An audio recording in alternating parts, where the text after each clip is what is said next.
Hello again. Now, temperatures are starting to rise after the winter months, and with that, demand for water is also up. But for some communities in parts of Johannesburg, the taps are running dry. A combination of infrastructure failure and inadequate maintenance have compounded by power cuts and high consumption, leaving reservoirs critically low. Johannesburg Water and the city's Environment and Infrastructure Services Department have been providing an update a short while ago about this crisis. It's just ended just a few minutes ago, but let's find out a little bit more about it from my colleague, a reporter and fellow anchor here at eNCA, Heidi Giokos. Good afternoon. We had the officials just a short while ago, finishing now just before 3, updating us about really what are the problems. Are they fixing them, Heidi? Did you get a sense that those poor people in those areas that have no water will get something flowing out of the taps? Well, according to Joburg Water and the MMC for Infrastructure, Bradan, we do understand that the problem will most likely be resolved by mid next week. Areas such as Midrand, Sandton, Ilovo, those areas that have been affected by water cuts will most likely have full water restored by tomorrow. But it seems as though there is an issue around the bulk water supply and it being pumped to the various reservoirs that Joburg Water obviously handles.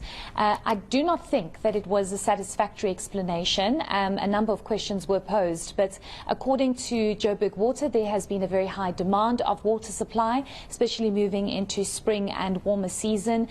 They've called on people to be extra careful when using water, so not to wash your car, not to rinse your driveway with a hose pipe. Even going as far, Bradan, as saying that people should shorten their shower time, which I really told the officials that that's rather unacceptable, especially when you tell people that and they haven't had water for 3 weeks.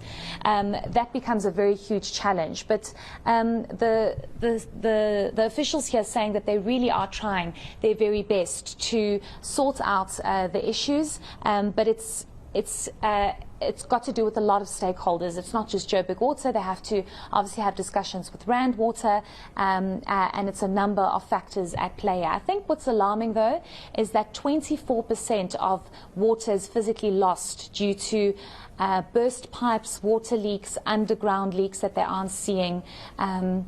They were giving an explanation of when they have to flush out certain pipes, when there's air in certain pipes, and that is about 24% of water loss. There's also another big concern that the infrastructure is old and it is deteriorating. There's a need for a huge maintenance upgrade in terms of the infrastructure, and the MMC for Infrastructure and Environment saying that he's had a discussion with the MMC of Finance in the city of Joburg to try and find money to maintain and upgrade our infrastructure. So as much as there's fantastic news that we will not have load shedding this weekend, some people are not going to have water. So it's basically you get what you take what you get. If you don't have water, you have electricity. If you don't have electricity, you have water. And that's sadly the reality that many residents in Joburg are now facing. Yeah, while Eskom is saying Happy Heritage Weekend, I'm not cutting your power off. Some people in Johannesburg are going to battle with no water. Just very quickly, Heidi, I mean, the issue of budget and maintenance and infrastructure improvement has been on the cards for a long time. Each time we have a problem with water, we are told that the infrastructure is aging. But we hear this all the time and nothing seems to be done about it. Did you get a sense from this new MMC that there could be some action this time around, at least in Johannesburg? Well, he's saying that he's had a discussion with the MMC of Finance to find money, and he says literally wherever they can find money, they are going to find it and use it for maintenance and infrastructure development and upgrades, which is going to be critical, because if many look at the city of Johannesburg, you would think that there are no services that are being run here. It's a huge crisis, and the other issue here is that Gauteng Health has decided to allow hospitals to get water water supply independently and not rely on municipalities or Joburg Water because of the crisis that Joburg Water faces and municipalities, of how, quite frankly, of how unreliable they actually are.